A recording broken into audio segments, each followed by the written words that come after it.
just pick an instrument, it might be cello, but yeah, music for me. Thank you. Sue. Hi, everyone. I'm Sue Siglowski. I'm the Executive Director for the Vermont School Boards Association. And ever since I was very young, my favorite sound has been the spring peeper frogs that make all that wonderful sound in the spring that lets us know that spring is coming and summer is coming. Okay, I agree. I like both of your favorite sounds. Andy. Yeah, Andy Hooper, Middlebury Select Board, many other boards, 30 years working in tech. My favorite sound is running water. I was complaining about the rain, but the sound of the rain on the roof in the morning or evening is lovely. Being near a stream, any of that, just a great sound. I agree. Megan. Good morning, Megan O'Rourke. I work at CCTV, Center for Media and Democracy, and we are involved in supporting our municipalities and other community members in maintaining access to the workings of democracy through technology. And I have been entranced by the sound of a Carolina wren that has been living in my neighborhood. And it was very like startling. It's been here for a couple of years now, and it's a little outside the range. And my least favorite sound is that noise of the phone dinging, which I just heard as I was talking. You probably didn't hear it. We didn't hear it, but I understand it because I have to do that. My work phone, sometimes, I don't know how, but it gets on vibrate every time I get an email, and it's like, it creates a sense of doom because I know that there's just a lot there. So, yeah. It's a nice prompt. Oh, thanks. I didn't think of it. I love doing this in the beginning of meetings. It will always happen if I'm leading a meeting, and I have a lot of different tools to help me. So thank you. Susan. Susan Clark. I live in Middlesex. I'm a facilitator and author about local democracy, and I'm representing Vermont League of Cities and Towns, and which Andy is just making facial gestures that he forgot to say. Most of us knew.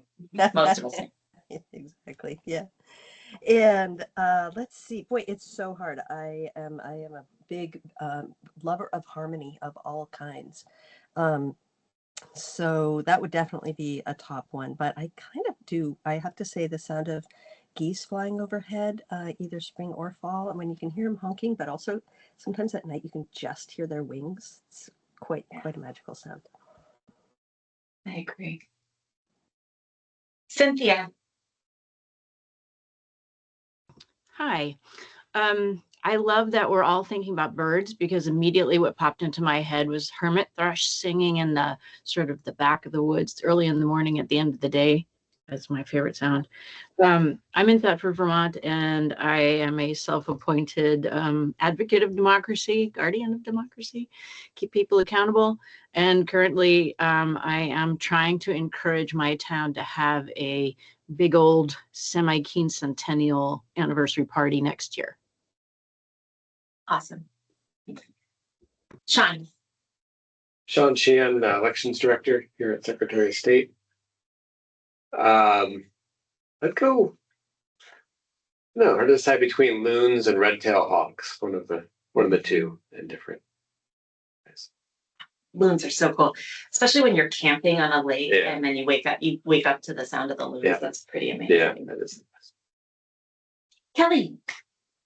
Kelly Piala. I am the new member of the Municipal Assistance and General Counsel Division. I'll be supporting Jenny and her work moving forward. Can you talk about what you have done in the past? Because I think it's really relevant to this group. And to you. Sure.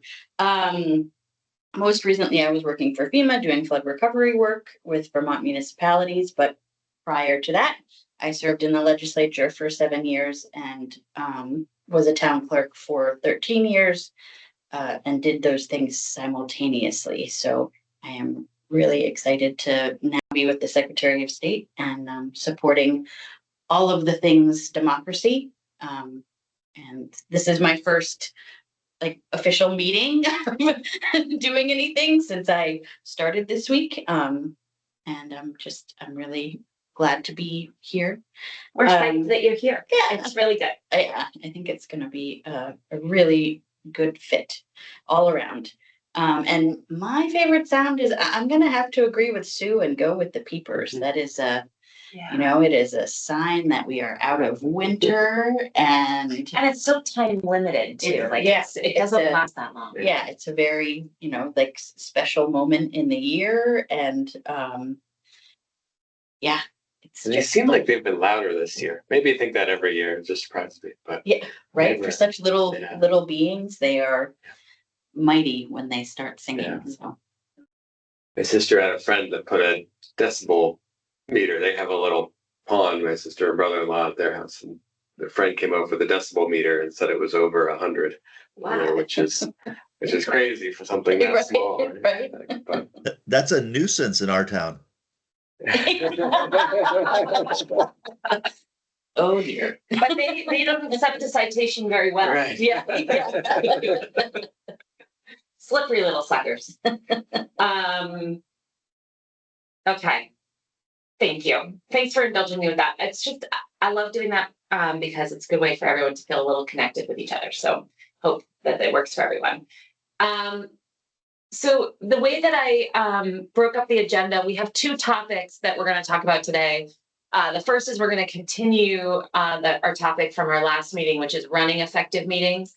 And I thought we could break it up spend an hour on that and break it up into 3 sections. I'll try to keep us somewhat on track with those 3 sections. And I'm going to stop sharing the agenda so I can write notes here, which works better for people? Would you like me to share the agenda so you might not see everybody the same?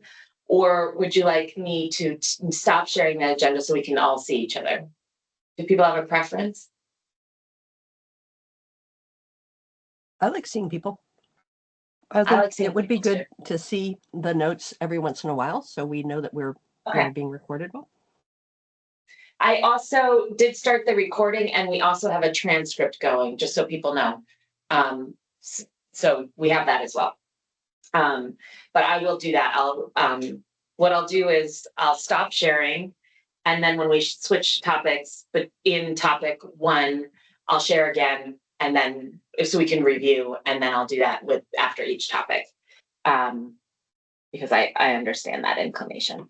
But I shouldn't have stopped sharing right now. But anyway, you all saw the agenda. What I'm gonna do is break the first section into 3 sections, elements of an effective meeting that's already in the law, what's missing or not clear in the current law, and then with those 2 sub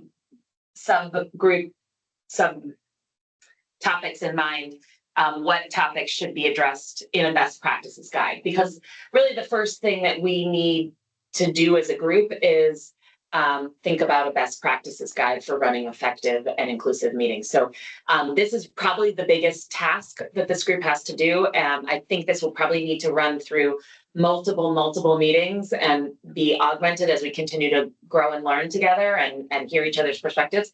But I would like to start structuring that document and thinking about that. And the best way that I was thinking about that is what's current in the law that's very clear, and then what isn't that we can give best practices on. Because to me, best practices means it's not in the law, but it's something that you should do or could do. And then we're going to take a little break so that everyone is not sitting for 2.5 hours. And then Robin is going to give us an overview and the details about the findings of our civic health index that we did and recently published. Susan was a huge part of that. Megan was a part of that. So for some of you, it's going to be old news or you know, a refresher. But what Robin's going to give a whole overview, but she's also going to talk about the parts of the Civic Index that are really specific to this group's work. And I think what would be helpful as you're hearing her talk about the Civic Health Index is what should this group recommend that we do or that a civics engagement partnership do to promote open meetings, transparency, and engagement. And so as you're hearing her overview and our findings, that would be a good lens for this group to think about. Okay, let's jump in. What elements of an effective meeting are already in the law? And let's just sort of popcorn. Anyone can say anything at any time. What law? The open meeting law. Okay, and this is VSA Title I, Chapter 5, Subchapter 2? I believe so. I don't have it as well versed as you, but yes. I the open do not meeting have law. that well versed. I just searched it up. Yeah. So, you know, the law changed. I'll start. How about I start? The law changed significantly. It used to be, there was in last year. So the things that I think worked prior to the change and current is that there needs to be notice of public hearings. That's and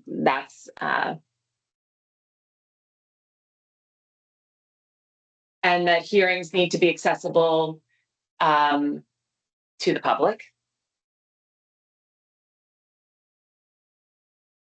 And now, depending on what type of body you are, it depends, the format can shapeshift depending on what type of body you are. It can be in person, remote, or hybrid. Does anyone else have something that they think helps make meetings effective and accessible?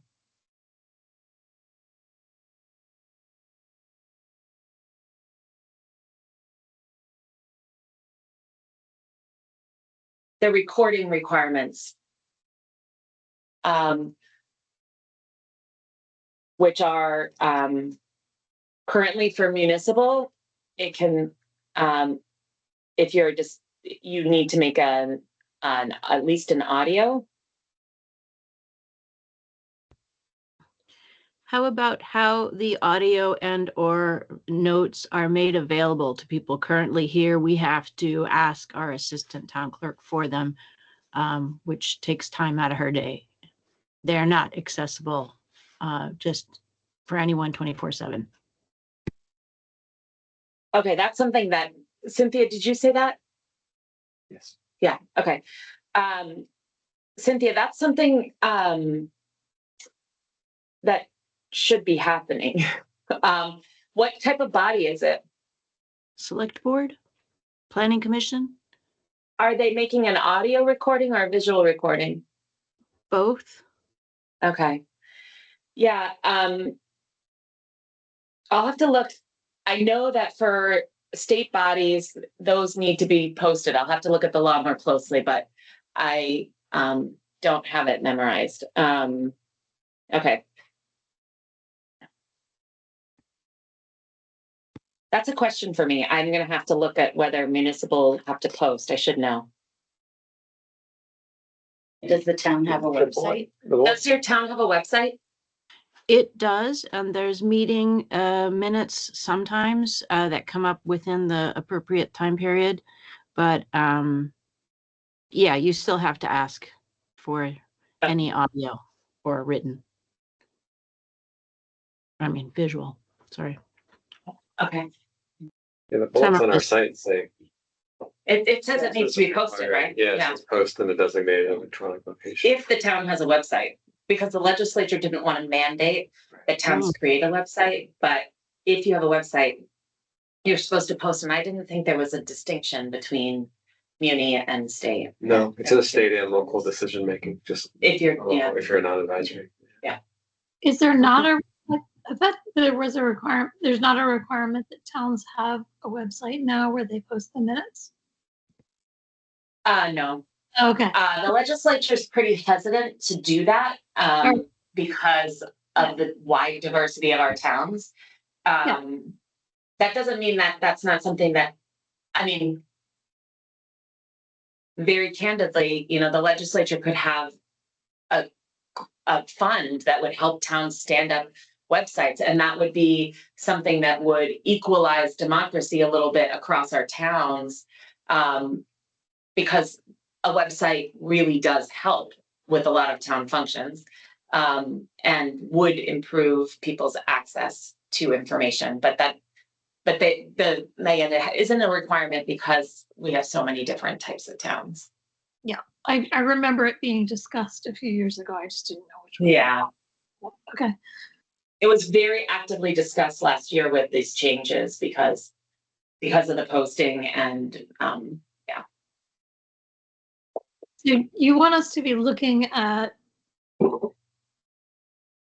this, you want us to be looking at this, the statute, the open meeting law statute, and saying what in here already.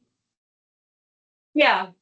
It could be not just the statute, but your experience of open meetings. Like what is working in open meetings right now that is based in statutory authority versus what's missing or not clear, like or what is a best practice. So I'm thinking there's things that are required in the statute. There's things that are not in the statute that maybe should be. And then there's things that just really effective public bodies do. Like what's not in the statute, what's missing in the statute. I hear this all the time. I heard it in Rutland. I gave a presentation on open meeting law in Rutland on Wednesday to the regional planning commissions. And how long can people speak if they're a public member? That is a very open question. It is done differently entirely by body. And sometimes that's not clear what the rules of the road are. So I would say that shouldn't be that's not missing from the statute. It's not in the statute, but it should go in our best practices guide. Some guidance on how to establish the rules of the road around public comment. I'm going to just put, maybe we should talk about these topics not in isolation, is what I'm, not 1, 2, 3. I'm changing the agenda. Is that okay? Because I think what's going to happen is we're going to come up with ideas and not know which, like we're going to have to decide which category to put them in. I was going to say we'd be a lot more chatty right now if we were talking about what we want to change. Okay. Okay. Well, I want chatty, so we're gonna change it up. If you're talking generally from experience, and I mean, I think we all have different experiences.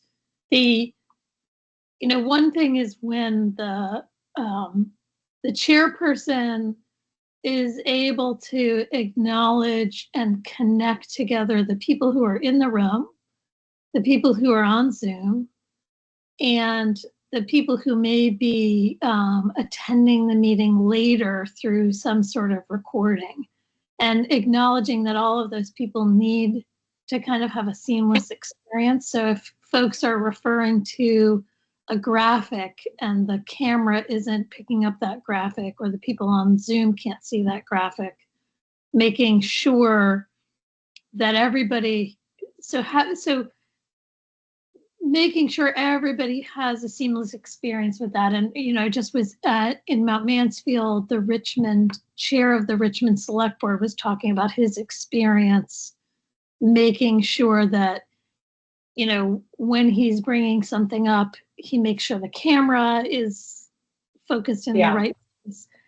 And, certainly we're having that experience now where I'm like, who's, I may want to see you closer, but I can't because I just have this wide shot. And so having effective technology that makes the audio and video create a more familiar and intimate experience in that, not the There is a way that I can change the settings on this, but I don't know I don't know how to do it. So I just pinned you, which makes the three of you larger on my team screen. okay. Yeah, and I think that works so that the individuals have smaller boxes and the group has a larger one. Yeah, that's a good piece, and it's akin to having a designated technologist is akin to having a designated minutes taker, right? Like this is a task which is is effort consuming enough that you're not able to contribute in the way that someone who does not have that task does to the flow of the meeting. It's tough. It's obviously resource intensive, but I think it is a part of having a meeting run smoothly. Yeah, Middlebury and is to your point, fortunate. Andy.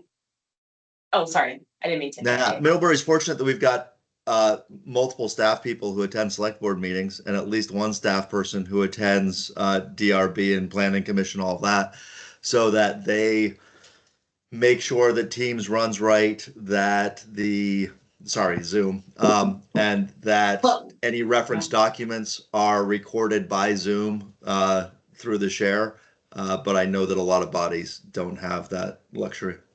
And Andy, is that a town person or is that the Middlebury Access? That is town staff. Yeah. Middlebury Access records records the room using their own technology in the room, and they have a feed to the Zoom meeting so that they can capture the presented materials.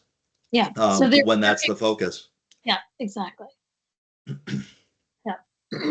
So and is that clear to folks? Like, and we do that, you know, in Burlington and other places do that where we have a camera or a series of cameras, and those cameras will pick up. It's different than what you have right now in your room, Lauren, which is, you know, a smart TV, which has its functions, and you know, it's certainly on the list of, you know, optional technologies, and it's better than not, obviously.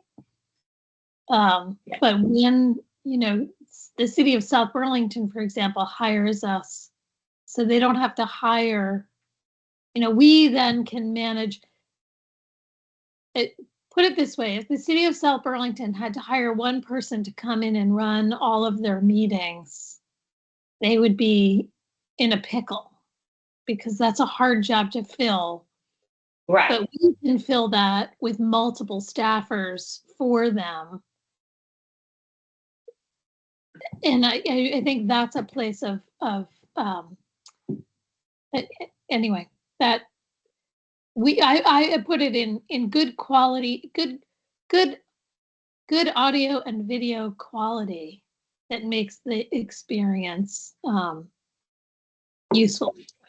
And that might be on the other side too, like you know, Cynthia can't turn on her camera because of crappy broadband, probably in her community. So having access to and that's Starlink. Yeah. You have Starlink? Yeah. Oh, yes, still crap. Yeah, along those lines, I mean, I'm not sure how to tie this in, but I completely agree with what Megan's saying, and Andy, it makes such a huge difference in the quality of the people who are online, but also the people who are in the room. If the technology is being well run and well staffed, and obviously Megan's got people whose literal job it is to know all of those tricks, and to have excellent equipment. And if you're in a town that start with, you know, bad internet, like we were talking about with Cynthia, or a person at home doesn't have great equipment, the town doesn't have the staff, which I'm going to say the majority of them don't have enough staff to do this kind of thing. And we're expecting to have a hybrid access to a meeting. What you wind up with is diminishing the quality both of the meeting for the folks who are on hybrid, but also the ones who are at home. Yeah. And that's the experience that I'm worried about. That's sort of what we were navigating here, is how do we not diminish the quality of democracy by trying to improve, access, because we love access, and we want great quality democracy as well. So I think that's I just want to call it that. That's a balance, I think, that we'll be looking at, given the reality of money and technology in our towns. Is there a rule about when you have a hybrid meeting that you have to allow the chat? There is not, it's not in the statute. Okay.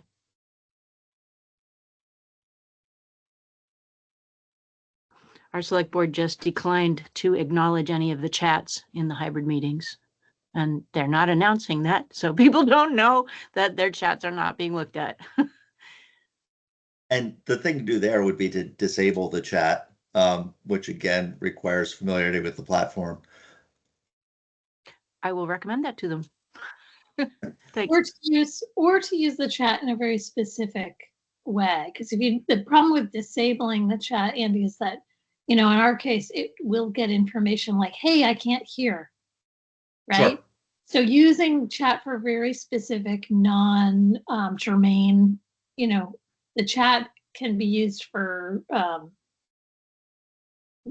mundane. There's probably a word for it, technical functions.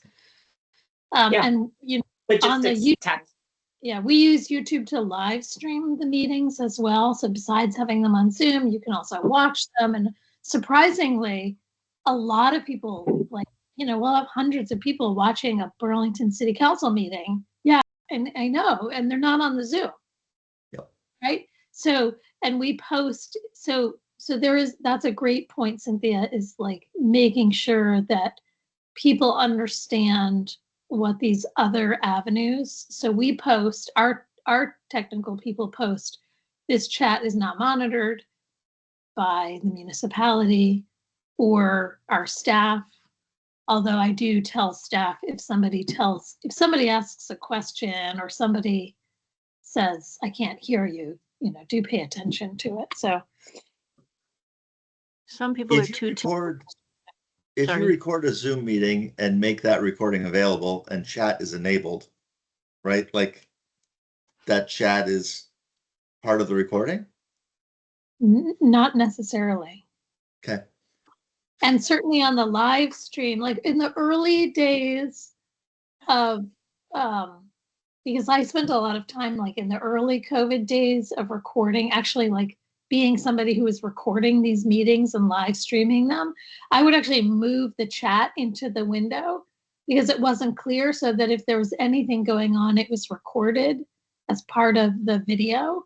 So anybody who was watching could see what was happening in the chat. I don't think that that's a practice that we're doing now. So I think basically what Cynthia is saying is clarify how the chat is going to be used. And certainly, if anything. Yeah. So what I wrote down is guidance on chat. Should it be used? If yes, how? Or disabled? Should be discussed in our best practices. And it sounds to me like probably our best practice will say it should be used only for technical or logistical questions. Or during public comment. Or it could be used for public comment, but only during public comment period. And someone should read that question out loud and say, identify who's asking the question, is what I'm hearing from our conversation.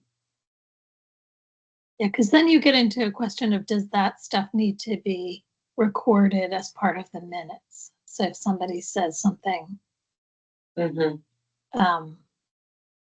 that, if somebody says something in the chat, just like, if people are texting, if select board members are texting during the meeting, it becomes part of the Freedom of Information Act request. So so a couple of things that you just said, Megan. Oh, sorry. Yeah. Well, I mean, that could be another thing is like, stay off your other tech. Yeah. Yeah. Hi, Frank. Hello. Okay. Okay, so you just said some things that I think should be in the best practices guide, Megan.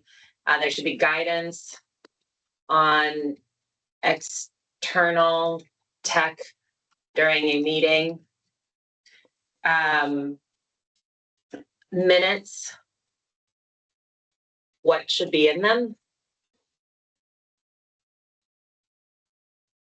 And there was something else you just said that made me think something, but I forget. It will come back. I'm sorry. Megan, you were saying the public comment, if it's I'm just trying to trigger my brain, go through what you were saying again. You were saying, I mean, if there's going to be anything discussed in the chat that's germane to the meeting, it would have to be reflected in the minutes or the recording. Right. So that's Okay. another reason to just Okay. try to keep it out of the realm. okay. So Frank, thank you for joining. What we're talking about right now is a couple of things, a couple of elements, and we're going to talk about this for another 35 minutes, which is elements of an effective meeting that are in the law, things that are missing or not clear in the law, and then we are tasked with creating a best practices guide. So as we're talking about these things, we're differentiating, does something need to be changed in the law versus is there best practices? And I think that's going to be a squidgy line for us, honestly, because I think sometimes we're going to want some of these best practices to be in the law, but sometimes that is unadvisable. So that's going to be, I think, a tension between recommendations for changes with the law, and we may all have different perspectives on that versus what's in best practices. Okay.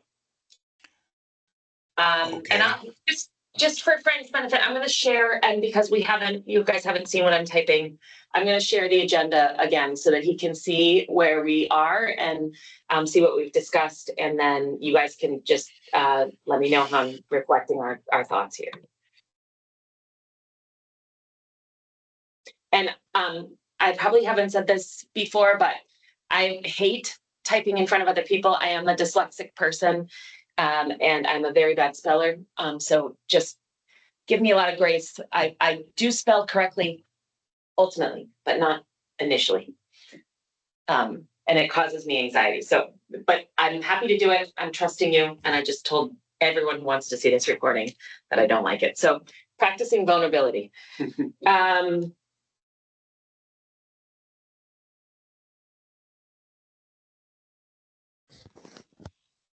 So you're in A, elements of an effective meeting. We are in all 3 parts. We decided I was going to do it A, B, C, but it turns out that's not how our brains like to work as a group or the discussion flow. So we're doing all 3 together. And Lauren, I just looked up where you are now, where we talked earlier on the posting, the recording. So that's in the 1 VSA 312. Yeah. A6, but it actually, the exemption doesn't specify if they don't have a website. It says if it would impose an undue hardship, if posting would impose an undue hardship on the municipality. Yeah. And it says the burden of proving that compliance would be an undue hardship is on the municipality. Yeah. To prove that. I was just thinking in the A of with the conversation going to YouTube channels and how anybody can set up a YouTube channel with no issue is really the undue burden more on actually recording them? Well, the recording is a requirement. It's a much harder.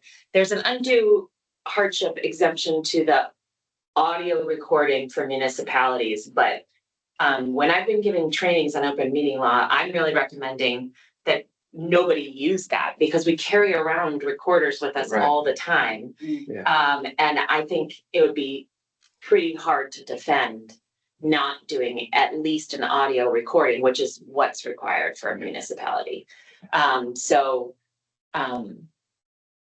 I actually think you have to be, community should be really careful about arguing that they have undue hardship altogether. Right. But creating a website, I think without funding or But given that you infrastructure, wouldn't need it a would be, website, right? That you could just post it to a YouTube channel and wouldn't need, you could just communicate through Right. your other right. communication methods that here is your YouTube channel. Yeah, I mean, you could put on your meetings and agendas, recordings of these meetings will be posted on this YouTube channel, and then they would all be there, and that would be, and it could be audio or it could be audio visual. Does it meet the sort of, I think Megan probably has the highest standards for good quality audio and visual recordings of all of us here. If none of that would meet sort of what she would want as the gold standard, but to meet the law, you could do that. Yeah. I'm just curious how many, I don't know if we have any sense of how many municipalities have claimed that undue hardship to even record. And We're advising, I don't think that we have heard of any, I would have to check with Jenny. I don't think we've heard of any town that has claimed they have undue hardship for audio. And if we get that question, we're trying to help people get to audio. I Have you would had, guess that quasi-municipal bodies would be more likely to not be doing this at this point. Regional planning, solid waste. Yeah. I have not seen any of those recordings at any rate. we record Well, this and in solid waste oh, sorry. and the Regional Planning Commission for Chittenden County, but have you had complaints? Has the office is there a list of complaints in the office from folks who are trying to? Not per se, and I would have to ask Jenny that question, and she's out today. But I will, that's a good inquiry. Andy, your point there helped me remember that I think that something that's missing or not clear in the current law is more clarity on what is a decision making body Advisory or versus non-advisory, I think is how it's stated in the yes. in here. There So, is great confusion about that. Isn't that being And clarified with S59? A little, but not, maybe a little, but I don't think it's enough. we were asking Ruth and- Hardy about this, and she was not clear about which town boards and commissions were advisory versus non-advisory. Is it if And you have this- some amount of budget that you have control over yourself? Not clear. Yeah, I think it's very unclear. And just so you guys know, I will talk about non-advisory more frequently as decision-making bodies, because non-advisory is the worst word I could ever think of. And it definitely, it needs to change. Like, it's a horrible word. And as I was saying to the Rutland Regional Planning, I was in the room. I was in every room that was there during that legislative session where this was talked about. And it's a great lesson in humility, helping to build laws, because they don't work the way you want them to. And so I'm sorry that I did not make more of a, like, this word makes no sense, non-advisory at the time, but it really does not make sense, particularly if you're not in the statute all the time. And they've changed it to public bodies. In S59, they've gotten rid of non-advisory and changed it to public bodies. So Not all public, but there's public bodies and advisory bodies now, Megan. Yeah. But advisory bodies are a subset of public bodies. Yes, but there's not, okay. I thought it was clarifying it. Maybe I'm not reading it right.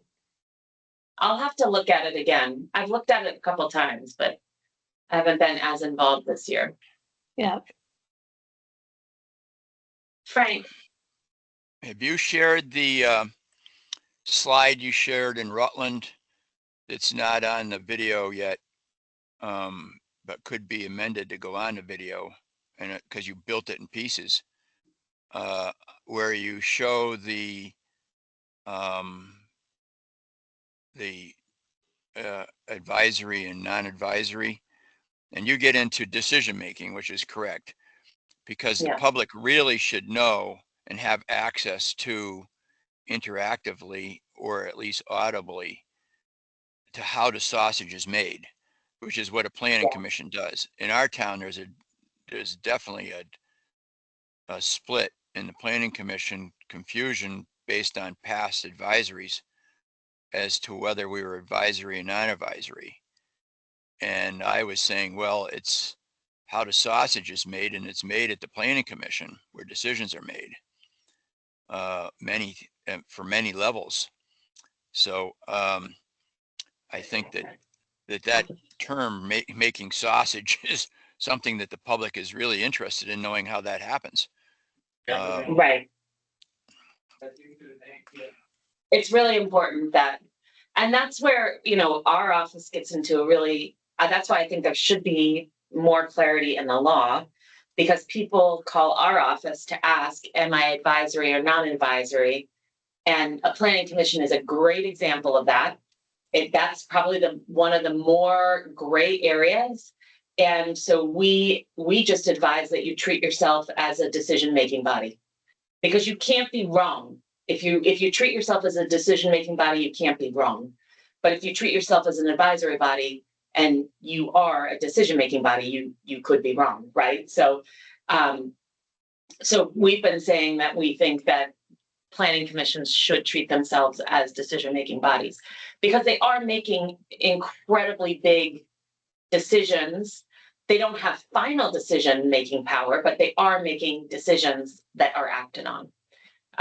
But that's, you know, I think that falls more right now because of the ambiguity in the law, to best practices versus in the law.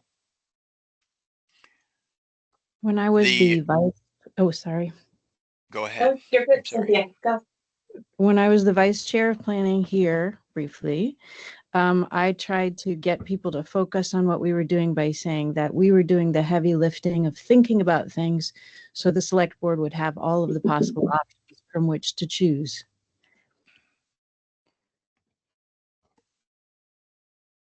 Yeah. Can you say that one more time, Cynthia? Because I was distracted by the chat, and I apologize. Okay.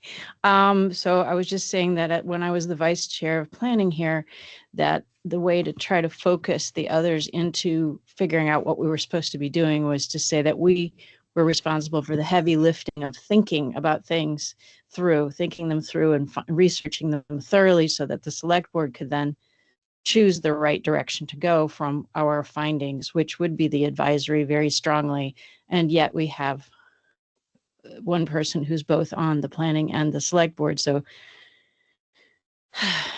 it kind of defeats the purpose of having a planning commission in some ways, because it's the same. He's advising himself. Right. And the select board is not making a decision on the micro decisions at the planning level, which would be advisory. If you were advising on every decision to be made to the plan or to the UBL, you would be, waiting for every select board meeting to get that approved to be able to do it, because those micro decisions are being made to include and exclude and rewrite totally at the planning commission level. And a document that shows up at the select board could be entirely different than any previous version. So very difficult to cover that in any select board agenda, other than some major points. I agree.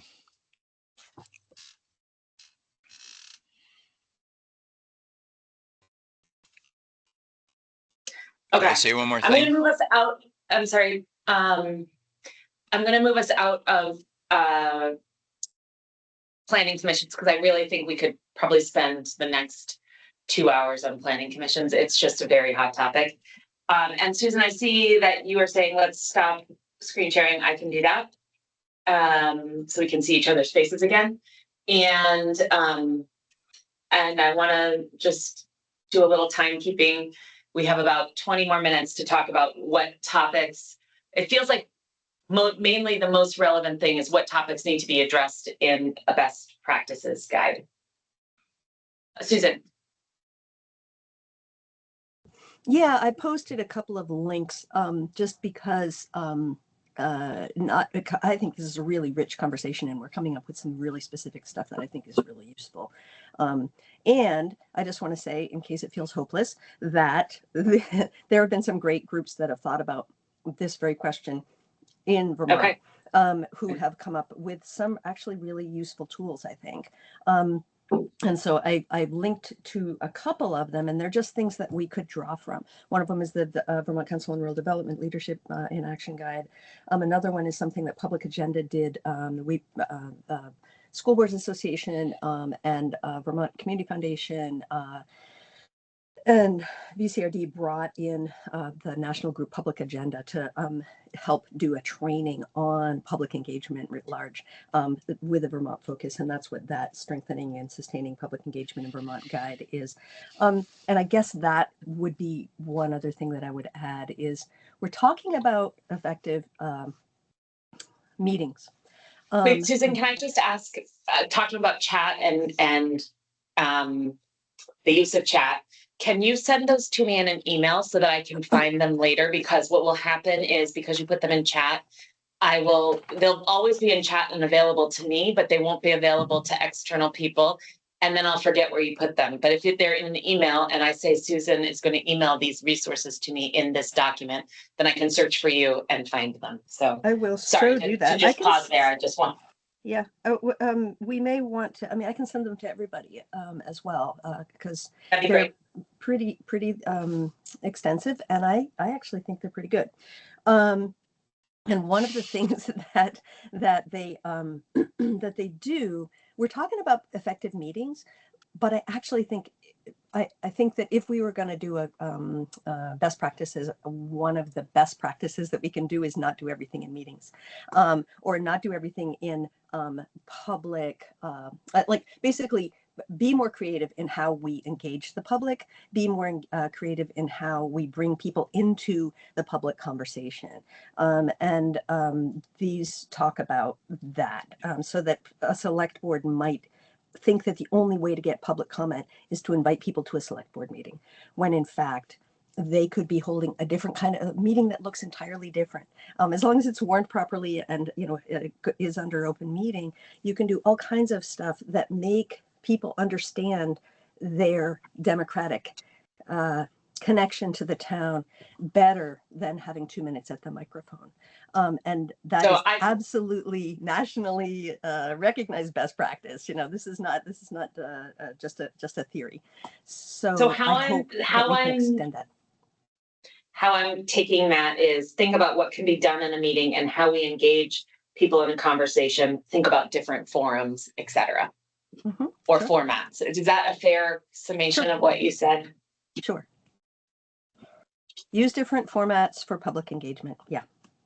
Yeah. Okay. Frank, do you still have your hand up, or is that a lingering hand? I couldn't tell. No, I was just following up on the 2 points. Number one is some stuff needs to be done at a meeting, a select board meeting, for example, where they have to approve warrants for payroll and payees that the treasurer's presented to them. And if you have those moved to first on the agenda, then the meeting can fall apart electronically as long as that's done and people are getting their paychecks. The other level with that would be time of the essence grant filings, which the select board would have to sign, agree upon and sign off on. And that's pretty much mission critical to the financials operation duties of the select board. So that should be a hierarchical in the attention gathering here, because if you have an agenda and one person who's in the meeting is virtual or remote, and that person's needed to make up the quorum, and that person drops off, then essentially you have a suspended meeting, which you don't even have a quorum to call for an adjournment of the meeting and Right. vote on it. So you So have Frank, what to, I'm, oh, sorry. so that this skeleton of what absolutely must be done is one thing, business-wise.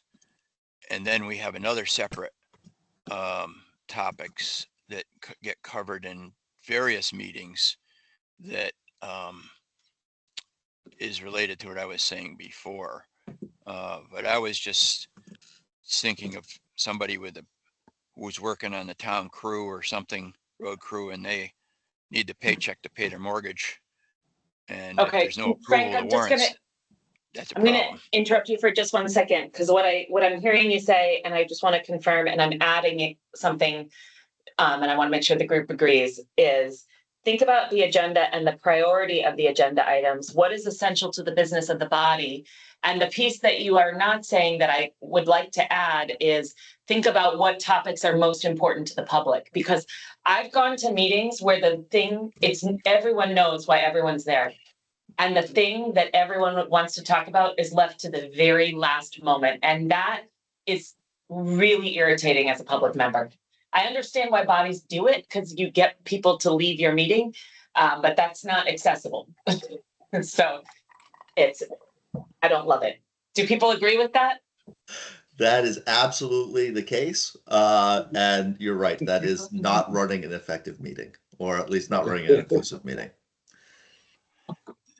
So The second point was that the debate on advisory, non-advisory is raging. And it's was it discussed that the open meeting law is in an amendment process now due to the emergency need to address what you talked at the Rutland meeting? Well, what I believe is happening, and I need to look at the law again, they're actively changing it right now. So the last I looked at it was when it came out of the Senate side, and Andy posted the Senate, I don't know whether is that an amendment made on the House side, Andy, that you posted, or was it as amended in the Senate? That was as passed by the Senate, I think. Yeah. And then I just posted the most recent amendment after the House received it from the Senate and has been looking at it. Okay. So I don't want to speak to it very much because Jenny's been really focused on this and I've been focused on other legislative stuff. So, but my understanding is the biggest thing that's changed is non-advisory is being removed, which is awesome. But what is an advisory, I don't think still is completely defined enough. So I still think we need some more clarity in the law, even with the current draft. And I have had people ask, legislators, members of the public ask, are we going to do that now? And my big ask was, don't change the open meeting law that much this session, because we're doing this working group. We're going to have recommendations. I don't love when we change things and then we haven't done the research on things and then we need to change things again. So that's been my big ask. I think that's sticking right now, but I clearly need to go do a deeper dive. Megan and Frank, can I just ask, can you take your hand down just because it's confusing to me of when you, thank you. And then when you want to put your hand up, I'll definitely call on you. Megan. Yeah, I just want to, I won't belabor S59 too much longer, but I did happen to be there and sit in on committee, and they had a long conversation, or what felt like could be a longer conversation on the requirement of regional bodies to have an in-person location, because the CUDs were coming and asking for an exemption. And yes. So as long as you're aware of that, it seemed like, oh, this is a sticky road, especially given the fact that that we may be seeing a consolidation of school districts. And so to Yep. eliminate regional, CSWDs or CCRPCs or any of those. So anyway, as long as you're aware of that and have eyes on We it. are aware of that. Yep. And we do have eyes on that.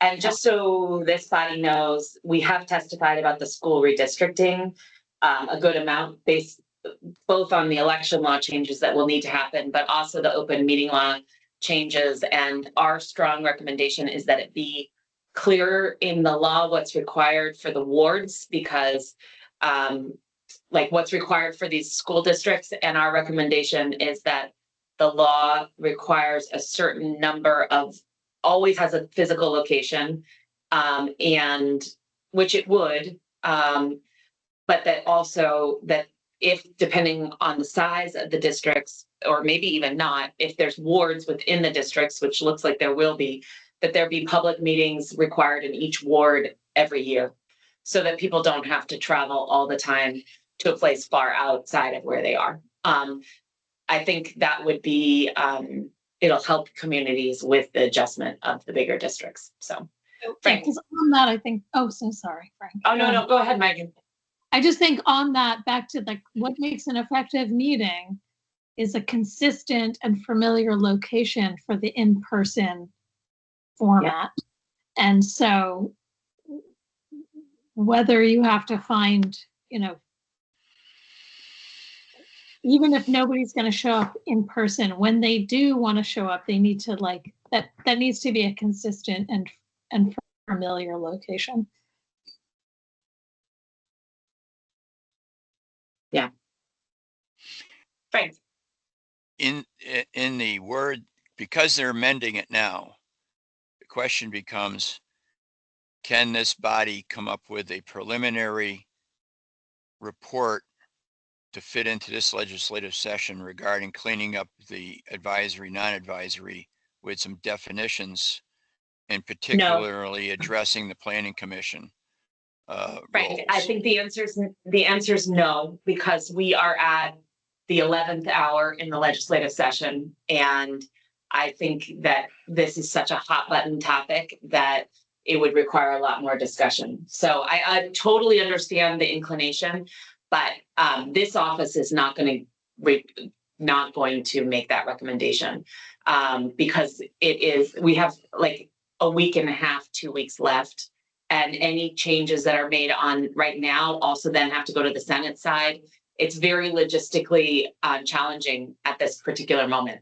And I think the legislature's doing the best they can with where they are, but I don't think we should add any more complexity to this bill right now. Yeah. The two trainings, those two slides clarifying things that were presented in the Rutland meeting, which really reflected you guys' point of view on the, and probably from your discussions, the actual legislative intent, I'm imagining, because otherwise you wouldn't have gotten forward with those two slides.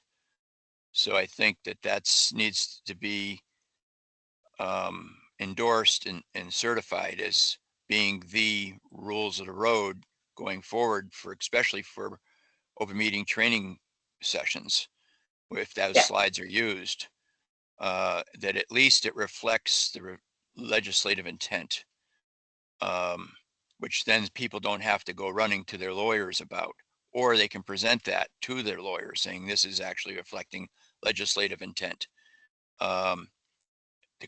without actually clarifying.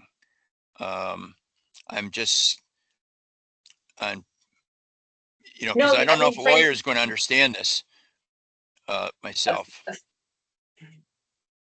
Lawyers frequently don't understand a lot, and I say that as a lawyer.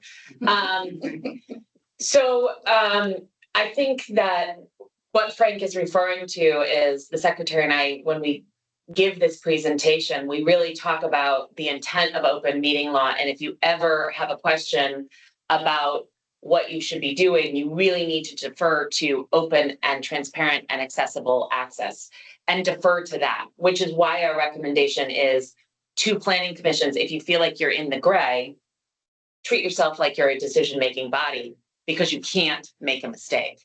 But what I'm saying, Frank, and I hope I wasn't too direct, but I am a very direct person. We can't go in right now and start listing bodies that should be decision-making bodies versus advisory bodies. The legislature is not anticipating that from us, and we have not done our due diligence to start saying yes or no. And there is a large concern, and we ran into this last year, of there are so many different types of bodies and everyone calls bodies different things. And that's why we went to legislative, quasi-judicial, budgetary, and I forget the fourth word, because that seemed to be the most generic way to cast a big net. But I think even those words need more definition or more clarification. So there's still a lot of work to do. All right, anything else in best practices? We have 5 more minutes on this, then we're going to take a break. Just one thing is that those 2 slides were very clarifying and easy to follow. And you know Awesome. what slides I'm talking about. Very well done, and that should be distributed and at least a showing hands with the committees, maybe that they feel that those slides reflect their intent in one way or the other to go forward with them. Thank you. Thank you. Anything else on best practices? Yes, I can. Yes, I can.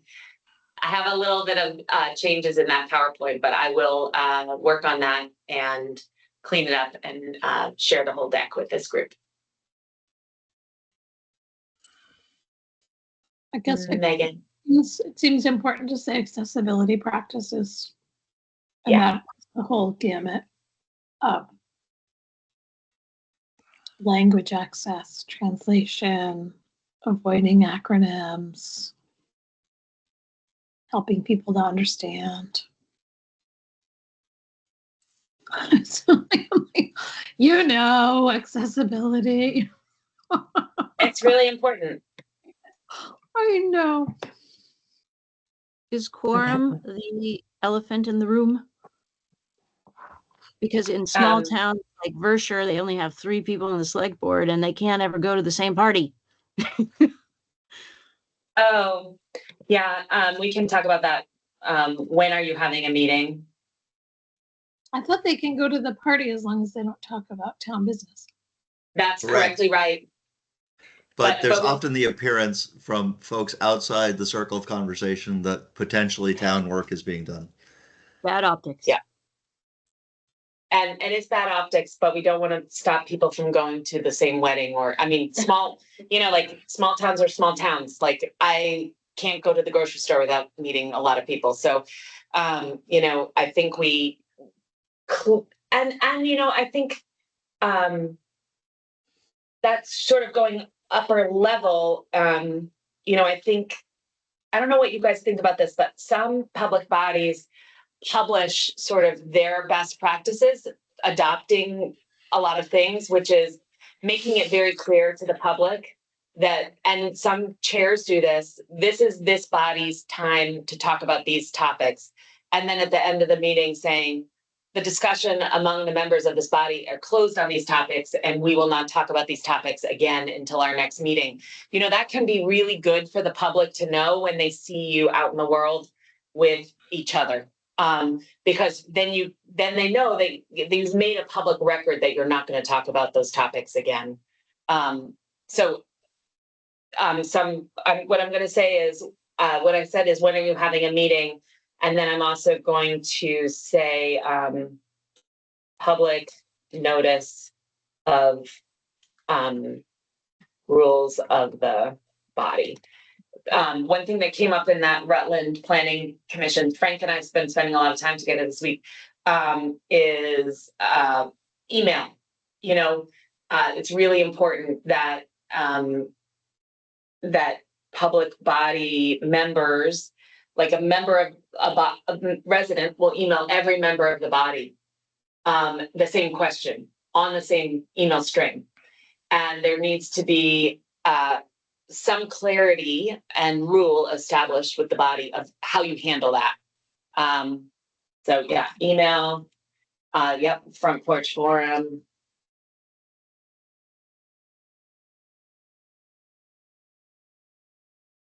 Is And there any social way media. to, is there any way to prevent people on the board from weaponizing the open meeting law against each other when they have problems with each other, accusing each other of forming cohorts, etc.? It's kind of ugly, but it happens. Oh, it does. People are so people-ish.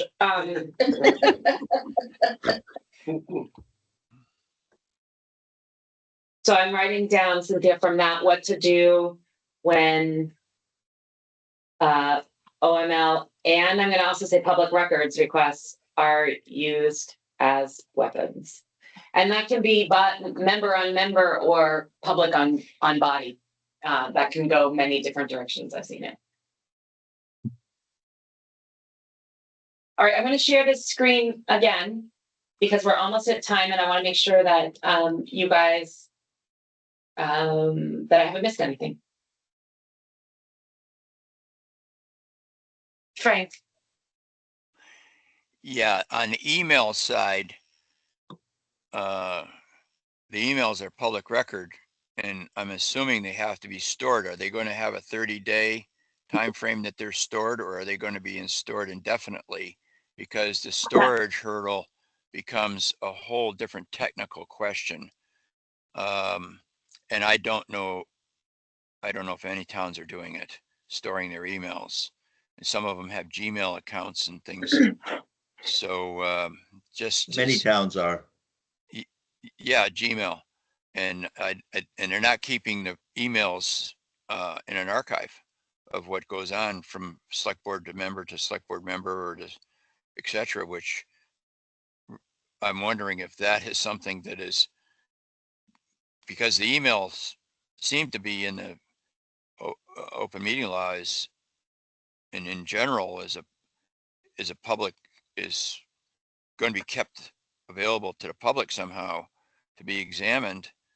And I don't think that there's any policies at the town levels that, you know, Andy, you may be able to comment on this as well, as if anybody's doing it. There are policies that apply. Very clear policies that apply. Whether or not towns are doing it is a different question. And Andy, I don't want to cut off what you were going to say. Yeah, I think there is some non-clarity about what is a public record, right? Yeah. A text message or text chain between a non-quorum collection of a public body, I have always considered to not be a public record. If I do that using a town-provided email address, I would consider it to be a public record.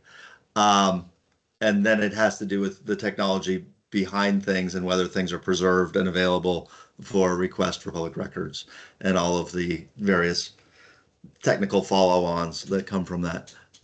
Yeah, clarity around these things would be lovely. I think it's probably outside of our purview. Yeah. Yes and no. I'm going to say yes and no on whether or not it's outside of our purview. But Okay. because we really like records here at the Secretary of State too. We like open meeting law, but we also like records. So, and anytime we can provide clarity, I think we should. But, you know, I think that, let's say Sean, Kelly, and I are all part of a public body, and we are all using our Gmail accounts because we don't have official emails from provided to us. If we're talking about board business, even though it's on our personal emails, that's public record. Are you members of a body of more than 7 members? I don't think it really matters. Oh. If we're talking even though about you could discuss that in a non-quorum group outside of a warned meeting and have it not be a violation of OML. Yeah, I think it's still a public record. There's a difference between what's open meeting versus what's a public record. Sure. I mean, I would have to think about that a little bit more, but if I'm saying to Sean, you know, I'm talking to you about my opinion as an elected select board member, and I'm looking for your opinion as an elected select board member, I think that could be interpreted as a public record for sure. Now, if Kelly, Sean, and I are talking about when we're going to meet up to go to the concert on the green, that's not a public record. We're not talking about board business. But I mean, I think there needs to be some clarity there, but which is why. If you send those while you're in a meeting, I would imagine those would be subject, just like if you text your neighbor in a meeting. But I don't see how that's different than, you know, the progressives caucusing on the side during the city council meeting. And you know what I mean, and being, but you know, talk about effective. Side conversations are effective to public meetings. Yeah, well, I think there's a really different thing between that, and maybe that's something that we need to talk about, distinction.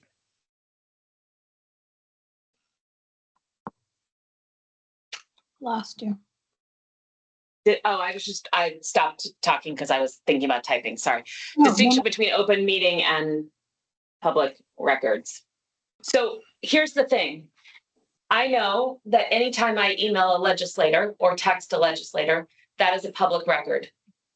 We're having a side conversation about something, and I don't know if that's, and I'm going to just say, I don't know if that's really different with the fact that I'm a state employee doing state business versus I'm a select board doing select board business. And I think we need some clarity around that. So, you know, if I'm communicating with the legislator about a policy item, it is public record, and anyone should and can be able to ask me that. If I'm communicating with Frank about a policy item that's substantial and related to the business of this office, that's a public record. So if I'm communicating with Sean, unless we're talking about something that I can exempt from the public records because we're talking about litigation or a contract, that's a public record. So but I need to understand that a little bit more in the context of a municipal body. It's fascinating, and I think it will, if this was well understood, it would push a lot more things to phone calls. And that is chilling. Yeah. I have a comment. Yeah. I'm a self-professed computer geek, and I'm going back, and there's issues of redundancy, keeping records. There's also the fact that sometimes the records, if text typing in a document, if the formats change, like Microsoft was famous for doing just to sell more Microsoft Office product. Yeah. If there would need to be a standard, essentially like open document format, which is an OASIS internationally standard format, which is was initially, governments were involved, universities, different people who were running into document storage, and were having to change as new formats arose. They were having to upgrade documents to the newer format versions at expenses.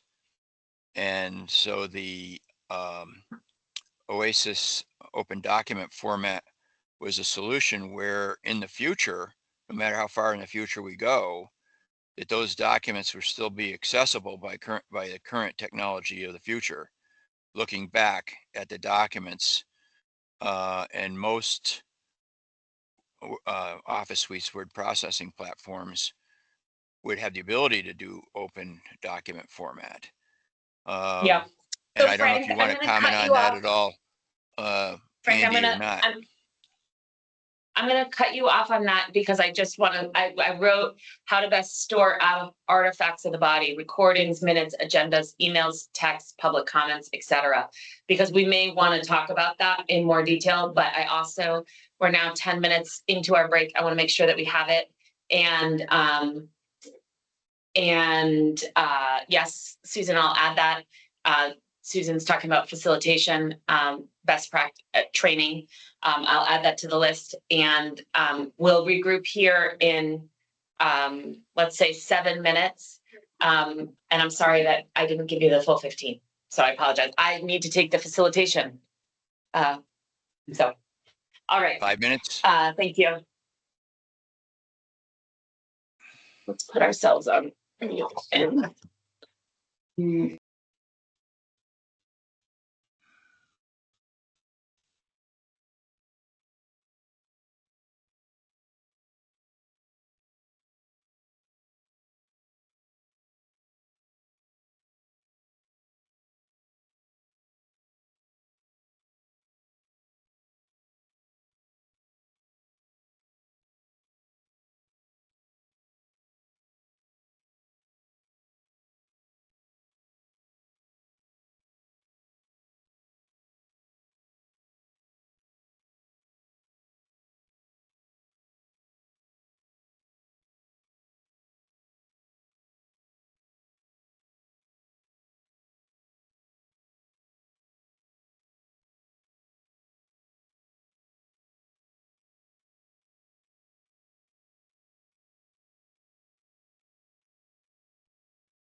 Hi, everyone.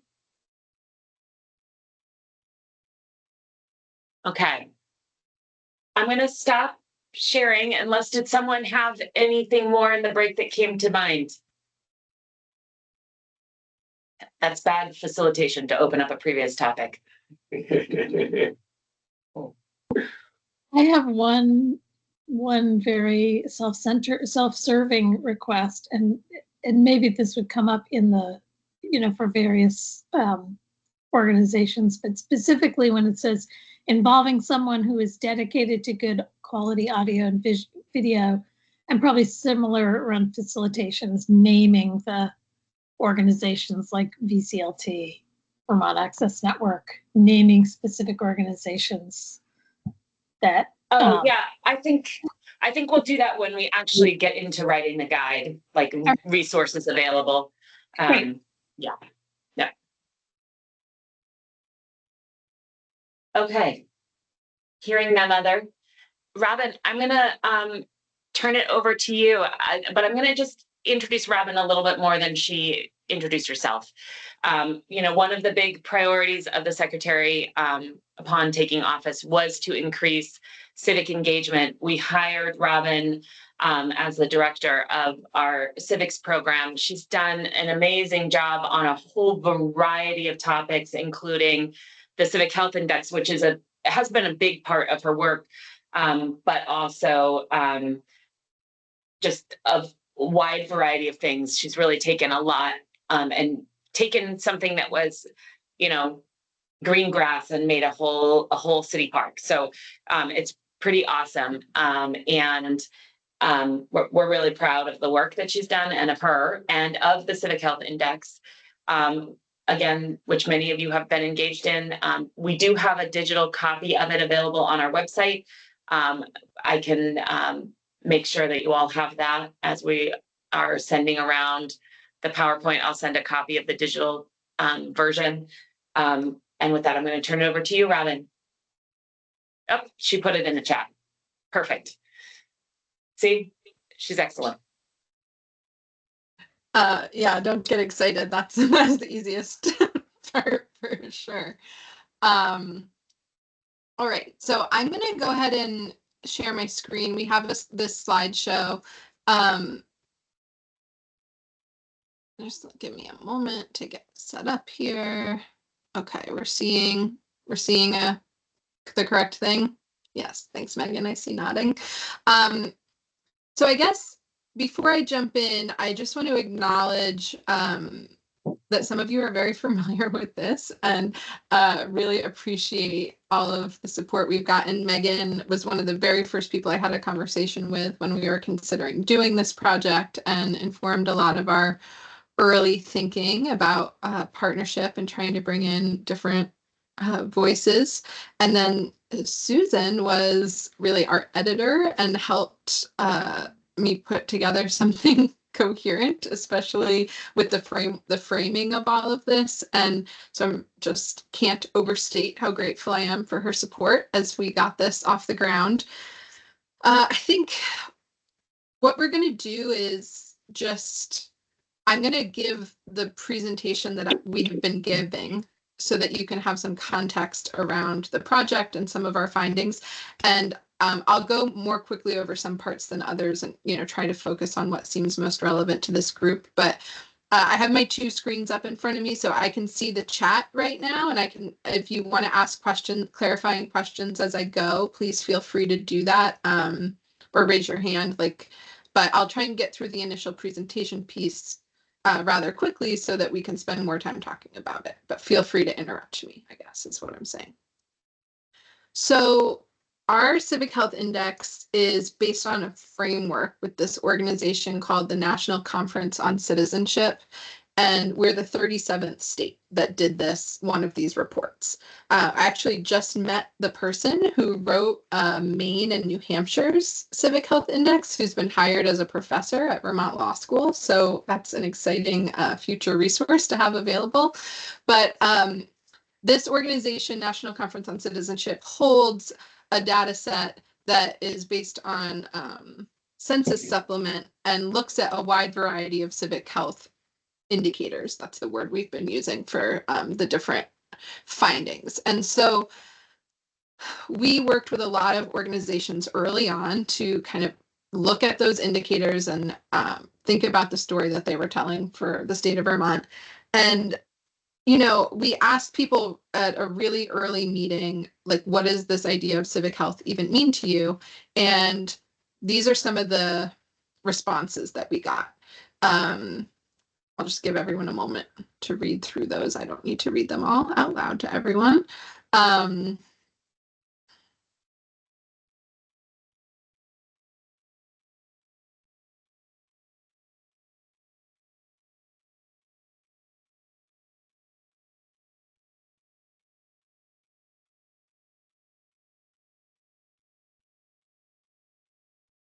So the way the National Conference on Citizenship defines the civic health is the way communities are organized to define and address public problems. So that's sort of the baseline of the project. But as we were having these local conversations, there was a lot of focus on feelings of trust and belonging. And those topics were not necessarily representative in the data that we received from the National Conference on Citizenship, which, as you'll see as I present it, focuses on things that are easier to measure than trust and sense of belonging.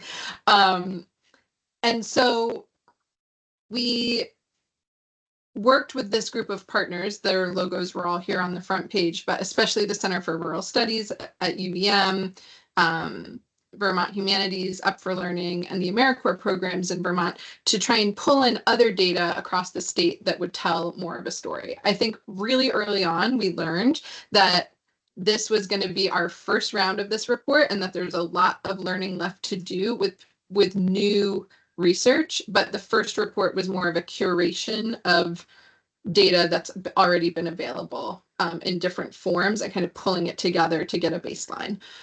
So after these conversations, we pulled together this sense of civic health domains. And so the report is organized around these 6 topics: volunteerism and donating, political engagement, cultural access, social and community context, which is really where we dig in on those feelings of belonging and community, media trust and access, and government trust and access. And so that's the framework we've been using as we go through having these discussions.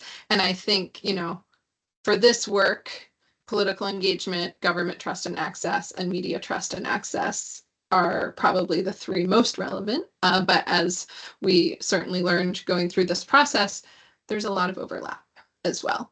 And I'll just say a little bit about our process. So once we got the report written, we've been taking it around to have community conversations. We did an initial 5 community conversations at libraries across the state. Our kickoff was down in Brattleboro, and we invited people to come see the same presentation. And then we had panel discussions with different a combination of people who worked closely on the report and then people local to the area who were involved, you know, who this impacts in some way. And they were all recorded by a member of the Vermont Access Network. And so that website link that I put in the chat, you can go watch any of the panel discussions if you would be so curious to do so. We've developed some school conversation guides for teachers who can talk about this. And we're, you know, kind of always planning more conversations. I recently did a webinar for all the librarians across the state. There was like 45 people that showed up. And so that was really exciting. We're talking about how to get more resources out to libraries. And we have a few more public events scheduled for the summer as well. So the last piece I'll say is the one about framing is the original research that we did was based on the Vermont Youth Civic Health Survey, which we administered across the state. We had over 2,400 responses, and it's grades 7 through 12. And we really wanted to bring a youth perspective to this. So it's really interesting as I go through, seeing what some of the differences are between the youth responses and the results that the adults gave. So we're the first state to do a statewide youth survey as part of our civic health index. And I think as we're thinking about open meeting law, I can just say, like, so much of the work we did with young people around this was like, they were like, we want to be engaged in these things in a meaningful way. And so I love the idea of thinking about ways we can bring young voices more, like create a more welcoming space for them in public meeting. So I'm going to go through these, pretty quickly. These are just like the top line findings. The report goes, more in depth to each of these sections, of course, and gives a bit more context. In volunteerism and donating, we ranked 5th in the country for informal helping and 13th for formal volunteerism, and 2nd in the country for donations to political organizations. I think what I'll say about this is, we weren't very surprised that Vermont ranks higher in informal helping compared to volunteerism. It's with all of the flood recovery and the community groups that we've talked to about this, like, people are like, it's just been really interesting thinking about the language we use to talk about civic health, to talk about any of this political participation, because some people might be doing a lot of volunteering, but it's not like they're not self-identifying it as that. They're participating in mutual aid. They're helping their neighbor muck out their basement. They're they're seeing that as like being a Vermonter and not necessarily as being a civically engaged person or something. So that's one of the things that came up. The other thing, and this will be true throughout the whole report, so I'll say it now, we rank really high in a lot of things. Like, there was no, I think, Vermont is kind of known for its civic spirit. And so there's a lot of high rankings, but if you look at the percentage number, it's not always that high. And one of the things that Lauren and I talked about that we thought would be interesting for this group is to look at some of these percentages, not rankings, and think about how, like, what a realistic goal would be. And so get into a little bit more of that here in a minute. Volunteerism by demographics, you can see kind of also not very surprising that it increases with age, with financial security, and with educational attainment. And so I think, this could be relevant. One of the things that we didn't get a chance to do in this report, and I've said this so many times, but this is a 40-page report, and we could probably write a 400-page report on each domain if we wanted to really dig in. And so this is looking at volunteerism very broadly, but like, one aspect of volunteerism in Vermont that is vital is all of these roles that people play in municipal government and on committees, and how can we broaden participation, and with acknowledging the really real life constraints that make it easier for older, wealthier, highly educated people to be the ones that are able to show up at meetings. And so that's some food for thought there. This is really one of the big ones for this group is, we rank 2nd in the country for people that attend a public meeting, and also for people that attend or that have contacted a public official. And so when you look at that, like, we could be like, great, like, make a little infographic about Vermont is excellent and we rank 2nd in these things. But, when you look at the numbers, it's 17.4% of people are attending a public meeting in Vermont. And so, for this group, one of the pieces that we thought would be interesting to get into in the discussion piece is, like, what is our goal? Like, what's a realistic goal? What would we be striving for in that area? And seeing that we're about double the national average, it's like still pretty low, right? So that's just something to think about. This was a look at voter turnout, which I think the most interesting thing about this is that, like, it hasn't changed very much over time. There's been lots of different contexts, in the world and in Vermont, and it's remained relatively steady, but you can see the midterm elections are always quite a bit lower than the presidential election years. And then if you imagine like local elections, that's obviously a drop down as well. Robin, is this of registered voters or eligible voters or the population? It is of registered voters. And then this was kind of one of our biggest kind of like, uh-oh, we need an intervention. Like, how are we going to fix this? Is on the youth survey, we asked, when you become eligible, do you intend to register to vote? And 36% of youth said no. And so that felt like, you know, we've made some jokes like, well, they might get registered at the DMV, and even if they don't want to be, but that's actually not going to help when it comes to turnout. And so, yeah, that's been, you know, for all of the ways that we can celebrate that Vermont is doing well with this report, that was one thing that we were grateful for this youth survey to call attention to.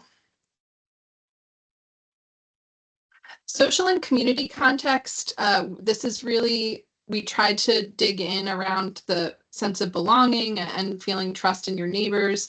You know, we rank second again for working with neighbors to do something positive for the neighborhood. And we rank second for discussing political, societal, or local issues with neighbors. And you know, one of the things I think Susan and I talked about was like, oh, okay, well, we rank second for discussing these issues, but like, are these like good quality models of discussing different, you know, discussing differing opinions with your neighbor and coming to some constructive conclusion? Or is this like venting at your mailbox about the person whose sign you don't like down the street? And so again, it was kind of like another, you know, just there's lots of asterisks of like places where we know we could go much deeper, and just acknowledging that this is kind of our initial stab at all of this. And then we took this local, like a more Vermont-centric study that is the Vermont Wellbeing Study that the Center for Rural Studies does each year. And this was one of the only pieces in it that they thought would be relevant to this section on belonging. And it's around Vermonters reporting never feeling uncomfortable or out of place because of, and then a whole list of different things: culture, race, skin color, language, accent, sexual orientation, gender identity, or religion. And so that's increasing, that people say that they never feel that way. So that's a good increase, 62% to 78%. But the whole group as a whole was like, that's 22% of Vermonters who do report feeling uncomfortable. And if they feel uncomfortable in their community, then they're probably extra uncomfortable walking into a meeting and raising an issue in a setting that might feel a bit formal or new to them. And so that's another thing that we've been thinking about a lot. I recently sat down with a class at UVM, and I had a really thoughtful question. And they said, do you think if diversity increased in Vermont, that number would decrease because people felt more comfortable because there was more people like them in the room? Or do you think that it would increase because people with those diverse identities would continue to report feeling uncomfortable? And so I just thought that was like such an interesting question that I haven't really been able to let go of since they asked it. And then, you know, this was a youth survey find that 82% of youth report talking to people from a different racial, ethnic, or cultural background than theirs at least once a month. And we thought like, well, that feels high, probably higher than a lot of adults in Vermont. And so that is a promising thing coming from the youth survey. The cultural access and engagement piece, this, you know, we worked with Vermont Humanities and looked at some of their surveys and thinking about what people are participating in groups and cultural activities. And this is an area where youth are reporting much higher participation than adults. And so again, it's kind of getting at the like factors of adulthood that make it hard to show up and join clubs and do extracurriculars and things like that. A lot of parents are helping their young children do that and don't have time to do it for themselves necessarily. if Sarah was here, that she always likes to say that this is her favorite stat because 93% of respondents in the 2024 Vermonter poll said that they agreed strongly that opportunities to view or participate in arts and culture are important. And she said, you know, you can never get 93% of people to agree on anything. And so that is worth noting. But at the same time, our arts and culture industry in Vermont is really struggling ever since COVID. Like every person we've talked to at one of our community meetings can name some event that they loved previously that hasn't fully come back since COVID. And now we're looking at, you know, businesses struggling and a lot of, I just saw Nectar's in Burlington is closing for the summer, which, you know, they've been open for 50 years. They're kind of a mainstay, and they're going to try and reopen in the fall, but they're taking a pause. And then, you know, the Vermont Humanities and all of our libraries are dealing with funding challenges right now. So this cultural access piece is really also something that needs to stay on everyone's radar as an important area to focus on. Media trust. We rank second again. We're never first. We are always second. And there Is are there no, another state that's first in all of these that we're I was just second about to say it's different states. And we have that in the report. There's a little chart, so I can share that with you if you're interested. But we rank second for people that say they frequently read, watch, or listen to news or information about political, societal, or local issues. And it was about 50-50 with Vermonters if they seek out national or local news. And there's some more breakdowns of this by age group and political affiliation and what their news preferences are that are in the report. There's a big chart that breaks some of that down. And that's all coming from the Center for Rural Studies and the Vermonter poll. And then the last one is around government trust and access. And this was a place where we really know we have some work to do in the future because there was not as much out there already. So this is like the main Vermont Wellbeing Study piece of data that we had, but you can see that trust in government is much higher at the local level than it is at the national level. Yeah,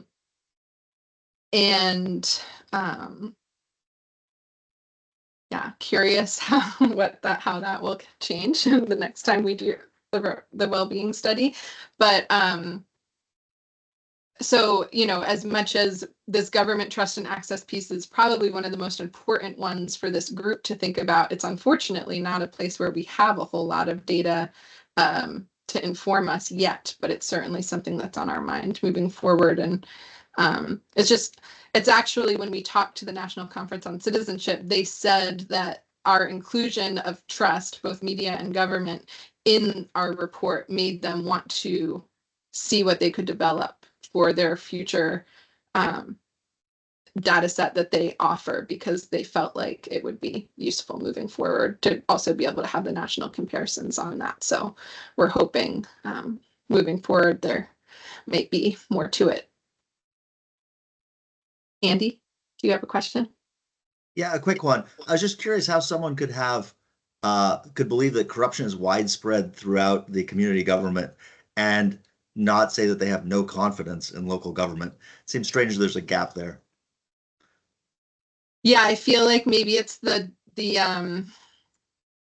lack of, it says government in my community, but maybe lack of national or local definition just like took their brain in one direction rather than the other when they read the question. There's so many of the questions in the national data set that we were like, oh, we wish we could reword this a little, but then you're kind of getting rid of all the longitudinal and comparison data and everything. But, you know, there's things that we certainly had lots of questions. Frank, did you have a thought? I think you're on mute. Frank, you're on mute. This is a sociological based study. There's some biological aspects that underlie this. That I is a licensee in the state in at one time was taking continuing education courses, and they included personality profile experts in the continuing education, which showed you had 4 quadrants of general people, and that could be broken down into little subsets in each quadrant, and it defined how people act and react and think and comfortable levels and stuff like this. At the biological level, was a study, fascinating study out of England, where they took the volunteers of the study and and were able to see if they define themselves as progressive or conservative. And they did brain scans, and they actually found that there's an area of the brain that's bigger for the conservative wall building group and smaller in the progressive area, and vice versa. The bigger another area of the brain is bigger in a more progressive thinking versus the other group. So your trust factor might be falling back on this policies related to those comfort feelings that are biological going on. And many of the kids, they don't develop a sense of ability to measure risk. This is borne out in insurance statistics under the age of 25 with the prefrontal lobe development. And businesses generally, and everybody's a small business person, a lot of places in Vermont, rural Vermont, and all over. And I know many of them, and they just will not comment or put a sign up on their property or anything about anything, because they don't know who they're going to aggravate, and they'll no longer have that person coming to them to ask for services or whatever as an income stream. So they're protective of the income stream, and the fact that they're going to comment on something might aggravate somebody else to the point where they're just can't handle doing business with them anymore. So there's other factors which you may get into, but I just wanted to bring those up. Thank you. No, I really appreciate that. And that is pretty much the end of the primary presentation. There's more there's some more fun facts in the report if you, like me, are a nerd for this stuff and want to read the fine print. But these are some of the biggest takeaways that we've been sharing with folks. The last slide I have is just around next steps, and I can just share them with you for interest, but I think I'll go through them quickly because we'd like to get to talking about how this can inform this work. The first thing obviously is to develop more data. We had left with many more questions than answers, and as we started diving into all of this, wanting to hold more community conversations, because that's really what's going to help us get to the why of a lot of this, which is what's most useful when we're designing programs or interventions. I think even the most well-designed survey isn't necessarily going to be able to give us people's reasoning for why they feel a certain way or are choosing to not register to vote or participate. There's been a lot of talk about trying to develop a statewide civic engagement coalition. Almost every state has some version of this, and Vermont doesn't have an active named body that is focusing on this. And I'll just be completely transparent with everyone in the room. Lauren knows I've been having a bit of a existential crisis about this, but so many of our partners that we worked with on this project are really in a crisis mode right now of one situation or another, that I've been having trouble sending the doodle poll to talk to kind of reconvene after we did these community conversations and what we've learned. And I know I've got to do it at some point, and I'll do it with empathy and understanding that maybe not everyone will be able to come right back to the table on it. But it's been pretty apparent to me that, this is there's a lot to do and to talk about, and having a group of folks to help move it forward is going to be essential. Yeah, and I think, just continuing to support what's working well, supporting volunteerism efforts in Vermont, improving access to civic spaces. And, when I write that, that's one little bullet point, but that means everything from ADA accessibility to comfort and people knowing how to make their voice heard in an effective way in a public setting, and feeling access in that way. expanding civics education, which is another big part of my role and something that I work on a lot is with K to 12 teachers and trying to bring civics education and opportunities to students, and also obviously continuing to invest in arts and culture. So that is the general, the lowdown. But I think, I don't know, Lauren, if you have like an idea of where to start sort of feedback, or if people have more general questions, I'm happy to field those too. Well, why don't we start, thank you, Robin. Why don't we start with general questions or things, just responses to that? And then, this is one of the 7 or 8 topics that we're supposed to address in the report is an update on the Civic Health Index. And Robin and I were talking about this yesterday. I think this is a section of the report that our office can really be the primary author of. But where we should go and what we should do, I think I would love this group's input, particularly around access, since that's what we're here to do. So if people have gut responses to this, why am I getting feedback? I don't know. If people have gut responses to this, or if you have recommendations on what we should put into our report of the direction we should go with the Civic Health Index, I'd love to hear them. Frank. Oh, Frank, Yeah. you're on mute. One of our gray-haired founders, which actually most of them were in their late 20s and early 30s, the country, said that the foundation to democracy, I asked a question to people and they don't understand it, but the statement was clear. The foundation is to democracy is education. As you raise the level of education, then you float all boats better. And so along the inclusive theme with education, you're going to inevitably float all boats, which means your civic index will automatically go up. Thank you. Yeah, I think, Cynthia, you said something last meeting that has just been sitting with me, which is that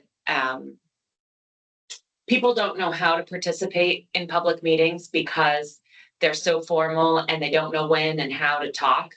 And that's so off-putting and intimidating. I'm paraphrasing what you said, but it really has been sitting with me because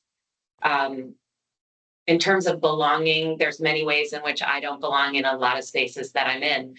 But the way that I do belong is I understand formality. And that is such a privilege. And not everybody has that. And so I've been thinking about how spaces need to explain that almost every time, because there could be different people in the room than were there before. And I don't know if I'm adequately reflecting what you were saying, Cynthia, but that just has really struck me. May I add to it? Yeah, of course. Even in a setting like this one we're in right now, there are a group of you who have worked together before, who are in professional capacities, who have a standard of speaking and organization amongst you. That only occurs when you've been in it, just like any group. And so people who are not in it are people who have probably been denied the education or didn't even think it was an option for them. And so if you want to get more people belonging, having a common choreography is certainly the way. Right now, there's a movement afoot, which is not original, but it's come back again to speak in a particular way that's careful and politically correct, if I can use that term, to the extent which I think people are not exactly being honest or clear. And I fear that that we cannot be candid, that we have to be so careful with our language. And you can tell when somebody's doing it because they are speaking slowly and deliberately and making sure they don't step in it and Yeah. making sure they call their attorney to make sure they didn't step in it, you know, and so Andy, you're laughing, that's great. Um, and I think I that don't know resonates how to with all of stop that. us. Yeah. Yeah, no, you have to, because especially in the political environment, you get nailed for everything.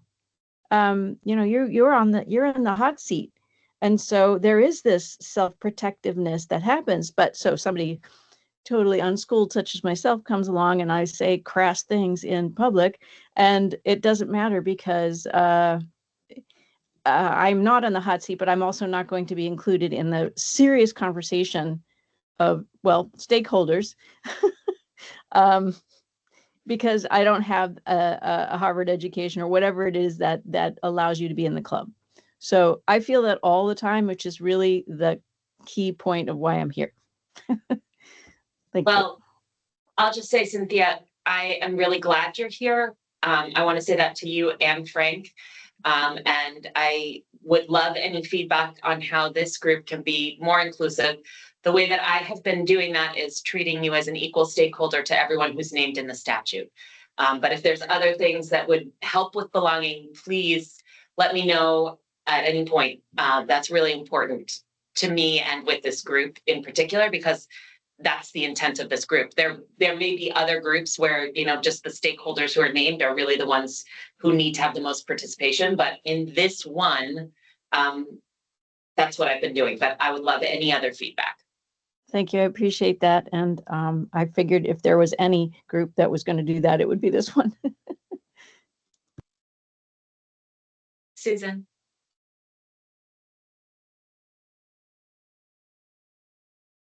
Oh, Susan, you're on mute. Yeah, I totally agree with you about, I was so intent on taking my hand down. Making sure that we have lots of ways to engage. I think that on the one end, yes, civic education is critical in order to give people the skills they need to engage.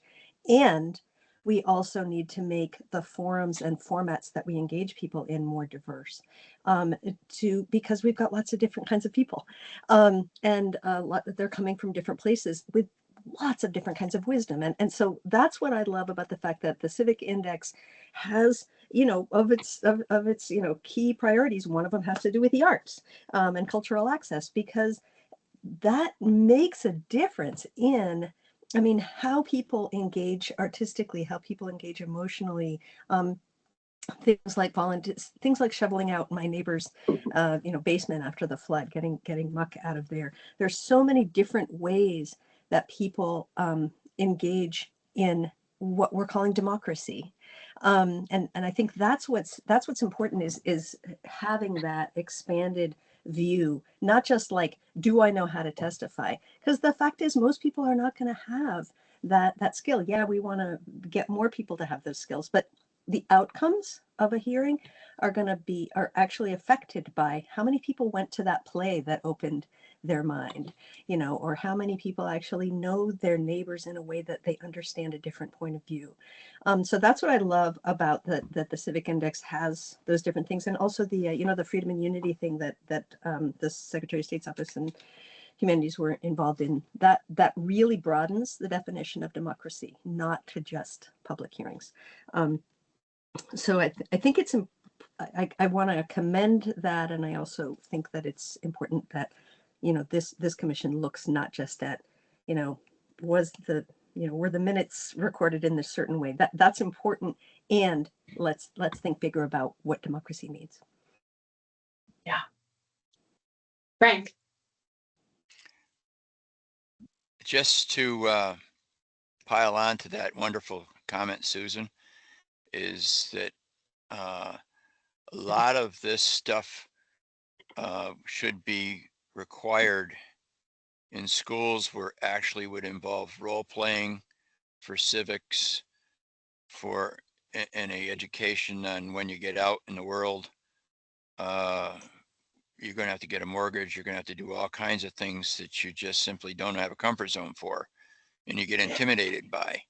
And so you could work up multiple chapters that would be an interesting course curriculum that would be wonderful if it were required, and it would be apolitical. It would be just this is how you do it, and exercises on how fun it is to do, especially the younger you are, so that they grow up and they don't have to go through those barriers or glass ceilings or whatever. They just know that they can do it. Thank you. Thank you. Frank, I just want to say I've been thinking about that and thinking about how, yes, we absolutely need to do that with our youth, but how do you do it when you're 34, 55, 70? Like, it's not just a youth problem, we have a broader group of people who feel like, and while we have more trust at the local level, we have a whole group of people in Vermont who don't feel like local government is serving them, don't understand how to engage with local government, don't, and are intimidated by it, and I think sometimes then think, okay, well, that means they're bad or they're not doing things for me, because it's all, the barriers are so big, it's more complicated. So I don't know, that one thing, I'm going to say something that I haven't crowdsourced, but one thing that I've thought maybe we could do here at the Secretary of State as part of our civics program is some training on how to participate in a public meeting if you're a member of the public, right? I mean, we're doing a ton of education about what it means to do if you're a member of a body, but what does it mean to be a member of the public? And what can you do to prepare yourself? And what can you do? What's appropriate for you to speak? And when is that? And how do you submit written comment? I mean, there's so many things that are unknown. So Susan likes that idea, and maybe Susan, you can help us with the video. All right, Andy. Hey, thanks. Amazing comments. I like it all. One thing I don't want to lose track of when we talk about citizen engagement is, as I mentioned at the last meeting, right, the concern about process preventing active action, right, and the counterpart to that is the responsibility of elected and appointed representatives to represent the entire community, all of the residents, all of the people, right? There is always, and it's impossible to overcome, people with time and money are the people who show up. That's exactly what we just saw in that engagement survey. And you can increase engagement and you will still have that same, right, increasing money, increasing free time group of people that show up. And it is the role of the elected people to properly represent the folks that aren't in the room. Obviously, everyone should be welcome. Obviously, you should make it as comfortable as possible for people to come in and participate. But everyone is in the room through the process that starts with voting. Yeah. I love it. I just wrote down, representation means the whole community. How do you engage with those who are not in the room? What did you mean, Andy, when you said it begins with voting? Yeah, well, it begins like as an elected member, you do not just represent, ideally, the folks who voted for you. You are taking on the mantle of being one member of a board which thinks about the entire community's needs and priorities. Yeah. Megan.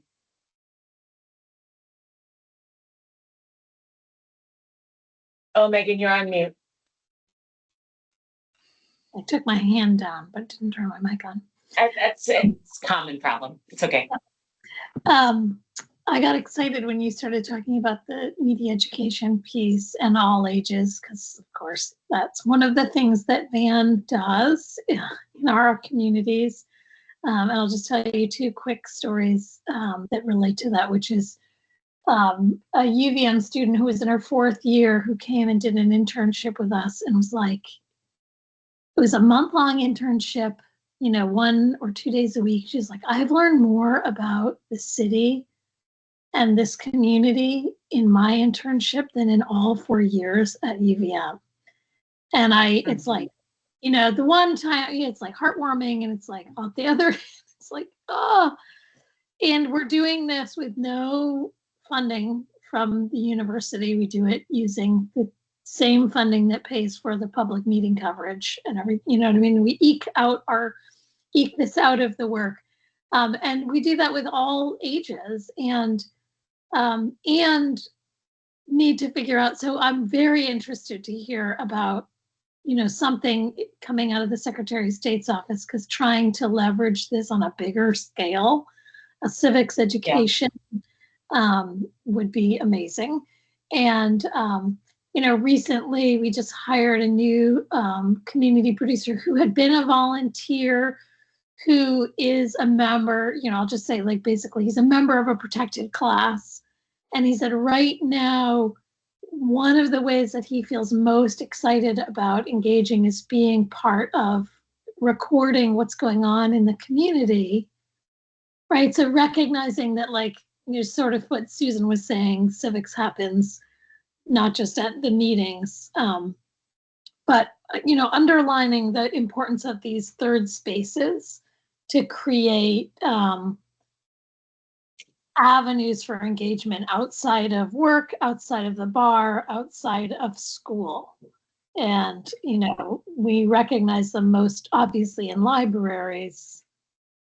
And then beyond that, like, how do we protect those third spaces that are meeting kind of a squishier need?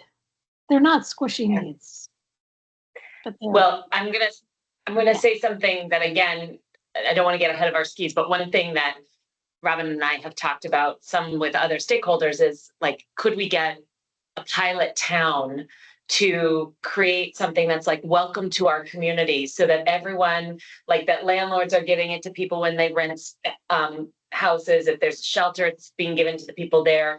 When people buy a new home, they receive it. And it talks about all of these things that we like, how to come to a city council meeting, where the library is, where the parks are, where the food shelves are, you know, like the whole gamut of things. It would be a living, breathing document that could, you know, get bigger. But how do we help people feel welcome when they come into a new community? And towns know who's coming in, either by the landlords or the town clerks. I mean, we don't know everybody, but there's things that we could do that would help people feel like, okay, I belong here, and I'm welcome here, and I'm wanted here. And let's make it a video and let's translate it, and we can do that. Yeah. Yeah, we've talked about that. Yeah, the Town of Bethel operator manual. That's the one. We like that one. Welcome manual. Yeah, cool.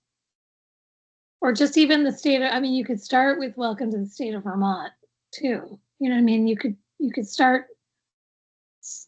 Yeah.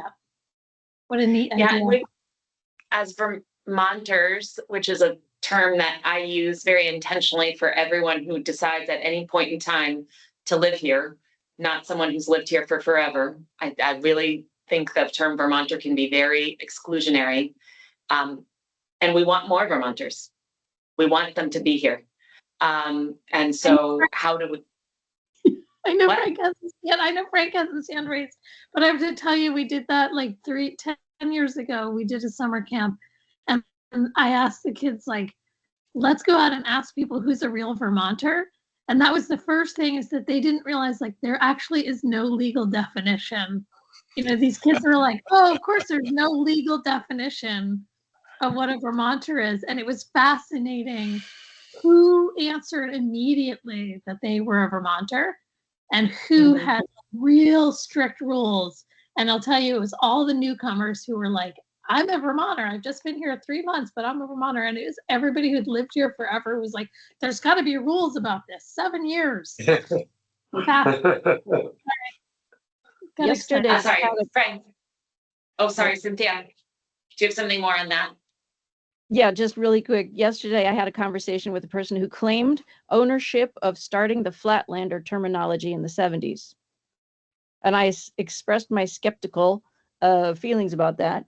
And he backtracked after a while and said, well, maybe I'm just the 1,000th monkey. People are peopling again. And this, so. Frank. Yeah, it's popped up in our local organizations. As you know, the new people come in. We had a grant for West Pollitt to make it better, blah, blah. And the fire department asked, part of that was that they were having problems with newer residents coming into the state who are volunteering for the volunteer fire department and for other volunteer organizations. So, you know, being more welcoming is certainly something that would be that this is available to them, and is something that there's no learning curve jumping in and meeting new people, and it's a friendly setup. Yeah, right. That's a great example of you may move to a town and not understand that there's a volunteer fire department, that you can be part of it, that there you don't have to do any excessive training, and you would have a community almost instantaneously, right? And so, you know, there's all of these things that people don't know, including myself. So I think, I don't know where that will go. There's been some really great examples of communities that are doing it. Cynthia's been doing it herself, so that's awesome that she's here and has been doing it. But how do we help towns understand the value of that so that more do it, so it radiates into more communities, would be really interesting. And on a second point is that there was a fellow, I'm not going to quote him, but I'll quote him. There was a contentious issue that arose, and this person said off the record on the side, it's the new people coming into town with all these new ideas, and they're not interested in keeping the things the same, which some people are interested in keeping things the same. Some people are coming in with great ideas. And so you have two camps sometimes that arrive there. And unfortunately, sometimes it's the education thing again. Back my father's was one of the founders of the Planning Commission in the 60s timeframe. He was also on the school board, and they had full funding to build a new school. They had two schools, and one on the west side, one in Pollitt. And they were going to build this one, had a swimming pool, fully funded by the federal government. No bond required. Can you imagine? And and it came to a vote, of course, but there were some people suspicious of this. And there was an information meeting that they held off to the side with a keg of beer. And so some stuff rolled out on it, and it was defeated, totally free, new school defeated. So you have a little bit of a factor out there that you have to break into certain groups, including, well, we just had a challenge to the unified bylaws where there was a petition signed to do away with them because there was suspicion, basically unfounded, because they didn't know that they could have a variance, and in fact most variances in town were actually approved by the DRB. And so when they heard no, they didn't realize they could go beyond. So we run into a whole wide range of people dealing with people and rules issues where they just simply don't know, and they're susceptible to, you know, what somebody's saying in a kitchen at a party someplace, and it's totally wrong. Thank you. Yeah. Well, there's 5 more minutes. We just got the warning. I just want to say thank you for this really rich and good conversation. And we'll take minutes off of the transcript and use the transcript for steps moving forward. Our next meeting agenda is still how to run an efficient, and I'm very interested in watching that YouTube, Cynthia. How to run an effective meeting, and I don't know exactly what materials we'll have available at that time, but I would love if anyone has any more thoughts on this or more materials, can you email them to me or Jenny, so that we start accumulating them, and not just have them in the chat. So Cynthia, all of those things, if you could send me an email, that would just be fabulous, because it's just a better way to collect them, and I can have a space, a file with all of these things. So that would be great. And I really appreciate everybody's time on this rainy Friday. And it's going to get sunny on Sunday, maybe. Hopefully. Thank you, Lauren and team, the other quieter folks at the table there. Appreciate your presence. I was Susan? wondering, do we know, I think, unless I'm missing something, I feel like the Town Clerks Association hasn't been represented at any of these meetings yet. I have been reaching out to them. They assigned people, but then the people shifted and they haven't reassigned people.